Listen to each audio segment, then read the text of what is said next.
Hello বন্ধুরা, কেমন আছি তোমরা সবাই? আশা করি সবাই খুব খুব খুব ভালো আছে। আমরা কিন্তু সবাই বেশ ভালো আছি। আর ঠান্ডাটাও বেশ পড়েছে, তার মধ্যে বৃষ্টি, সব মিলিয়ে মিশে কিন্তু মোটামুটি সবাই ভালোই চলছে আর কি। তো আজকে আমি তোমাদেরকে শেয়ার করছি আমি কি করে পাখুমের ওষুধপত্র গুছিয়ে রাখি ঠিকঠাক ভাবে, যাতে আমার এমার্জেন্সি পারপাস কাজে লাগে।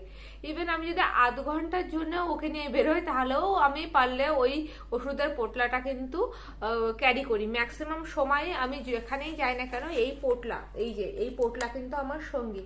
এর মধ্যে পাখুমের সব ওষুধপত্র থাকে, যার জন্য আমার হ্যান্ডব্যাগের ওয়েট যথেষ্ট বেশি থাকে।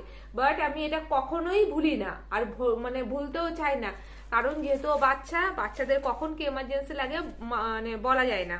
তো আমি এই টোপলাটা খুলে এখন তোমাদেরকে আমি শেয়ার করছি যে এই টোপলার মধ্যে কি কি থাকে।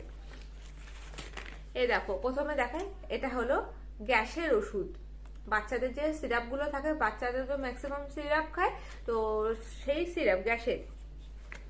এটা কফ সিরাপ। আমি এখানে কোন কোম্পানির আর কি ওষুধ খাওয়াচ্ছি সেটা ম্যাটার করে না, আমি আমার স্টকে কি কি ওষুধ রাখি সেটা তোমাদেরকে শেয়ার করছি। তো দেখালাম গ্যাসের ওষুধ, দেখালাম কফ সিরাপ, দেখালাম এইটা হলো ওর বমির ওষুধ। আচ্ছা, এইটা ওর জ্বরের ওষুধ, সব সিরাপ রয়েছে, আর এখনো তো ছোট। আর আমি যেসব জিনিসপত্র ক্যারি করি সেগুলো দেখাচ্ছি। এটা হলো ওর পটির ওষুধ।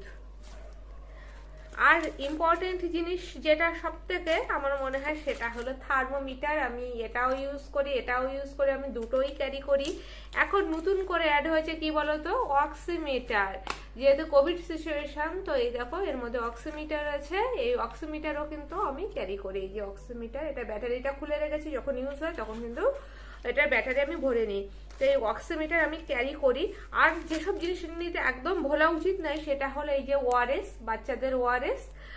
আর কি আছে তোমাদেরকে দেখাচ্ছি, দাঁড়াও। আর আমি হোমিওপ্যাথি দুটো ওষুধও কিন্তু আমি ক্যারি করি। এই যে আর্নিকা খাওয়ার আর আর্নিকা লাগানোর ওষুধ। আর ব্যান্ডেডও ক্যারি করি। ব্যান্ডেডটা এর মধ্যে এই মুহূর্তে নেই, কারণ ওটা আমার আগের দিন বেরিয়েছিলাম, হাত ব্যাগেই রয়ে গেছে, তো এর মধ্যে এখনো ভরা হয়নি। আর হলো ব্যান্ডেড ক্যারি করি। আর আরেকটা জিনিস ক্যারি করে, এটা হলো, আমি খুলে দেখাচ্ছি না, এটা হলো পাখুমকে যে ডাক্তারকে আর দেখে ছোটবেলা থেকে, তার প্রেসক্রিপশনও আমি ক্যারি করি। তো এইগুলো কিন্তু আমি কোথাও ঘুরতে যাওয়ার সময় হলে অবশ্যই ক্যারি করি। এর মধ্যে যখন অ্যাড করি, মানে ব্যান্ডেডটা অ্যাড করা থাকে, ডেটলটা অ্যাড করা থাকে এইগুলো, আর না হলে অন্য সময় ওটা রেখে দিই। আর যদি আমি ধারে কাছে ঘন্টা দেড়েকের জন্য বেরোই, তখন আমার হাত ব্যাগে এগুলো থাকে, কারণ বাচ্চাদের কখন কোন জিনিসের দরকার পড়ে ওষুধের ক্ষেত্রে বিশেষ করে বোঝা বড্ড মুশকিল। তো এই ছিল পাখুমের ওষুধের স্টক।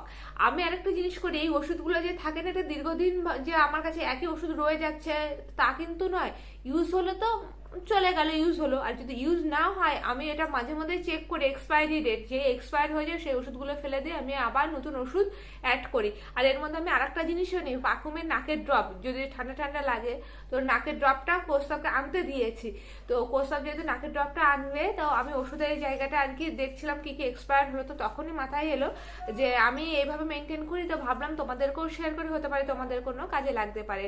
তো এই ছিল বন্ধুরা ভিডিওটা। যদি ভিডিওটা ভালো লেগে থাকে লাইক শেয়ার কমেন্টস করতে কিন্তু একদম ভুলবেন। আর মুখার্জি ফ্যামিলি ব্লগসকে অবশ্যই সাবস্ক্রাইব করে রেখে দিয়ে এই ধরনের নেসেসারি টিপসের জন্য। তো চলো এখনকার জন্য টাটা।